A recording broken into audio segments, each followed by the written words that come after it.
Good afternoon, my turtle ducks. Just in time for tea. Please help yourself.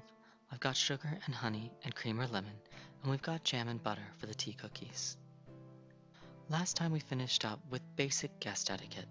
I'd like to continue today with staying in someone's home for an extended period. Let's go from the shortest stays to the longest. So, we've been invited to stay the night at someone's house.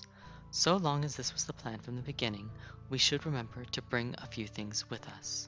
While some hosts may be particularly well stocked, expect to bring your own toiletries. If you have very particular preferences, it may be wise to bring your own pillows and blankets as well. If you have temperature issues, ask if it would be acceptable to bring a fan or a heat source, such as a space heater or a heated blanket. As an overnight guest, it won't necessarily be expected for you to bathe while at their house, unless you plan on getting a bit messy whilst there, so you needn't worry about shampoo, conditioner, or other cleaning implements unless it is explicit that you may need them. Sometimes we find ourselves unexpectedly indisposed while visiting, whether from driving limitations, inebriation, or dangerous weather conditions. There is a chance that we may unexpectedly become someone's overnight guest. In these cases, we should expect very little, as we may or may not be the only ones unexpectedly staying. While beds are always a preference, try to be content if all that is available is a couch, chair, or pallet made of blankets and pillows. As we are only staying one night, we may or may not expect breakfast the next morning. This will entirely depend on our host resources and the reason we are staying. It should be our goal as unexpected guests to leave before we inconvenience our host. If they have work or school in the morning, we should plan to leave before they do so as not risk making them late.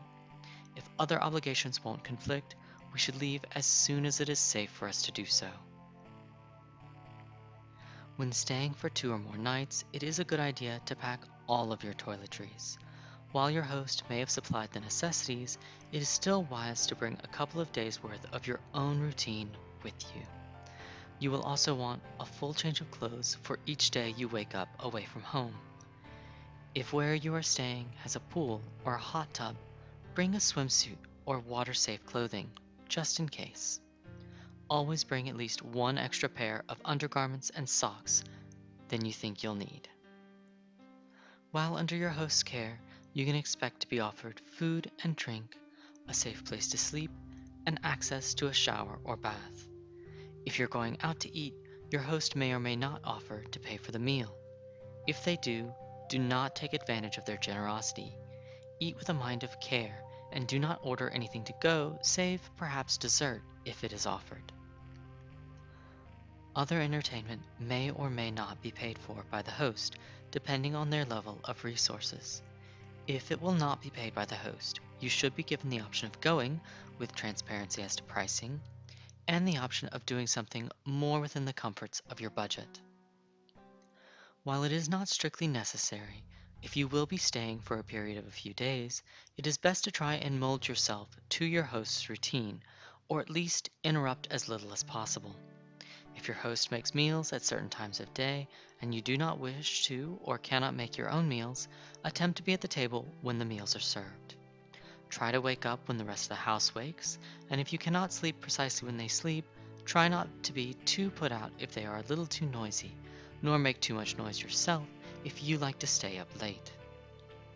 Again, not necessary, but if you are staying for longer, it makes for a very pleasant surprise to the host if you offer assistance with household chores or other needs, such as handyman services, whatever is within your expertise and abilities.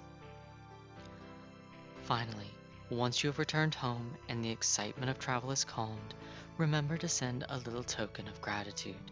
You can make this as showy as you like, or at least as showy as would not embarrass your host, but the most customary thing to send is a thank you card. It needn't be more than one page, but it should note at least one thing you thought your host was particularly adept at providing. You should also send your thank you card within 1 week of returning home if physically possible. It does not have to be a physical card. An email will also work. But cards now are so rare that they are often little gifts to themselves, and you can do all sorts of personalizations, from stationery to the kind of pen you use to adding stickers and perfumes. So get creative and send little gifts to your hosts. Well, I think that covers the basics. I should get back to work. Thank you for joining me. Until next time, be kind, my little turtle ducks, to others and to yourselves.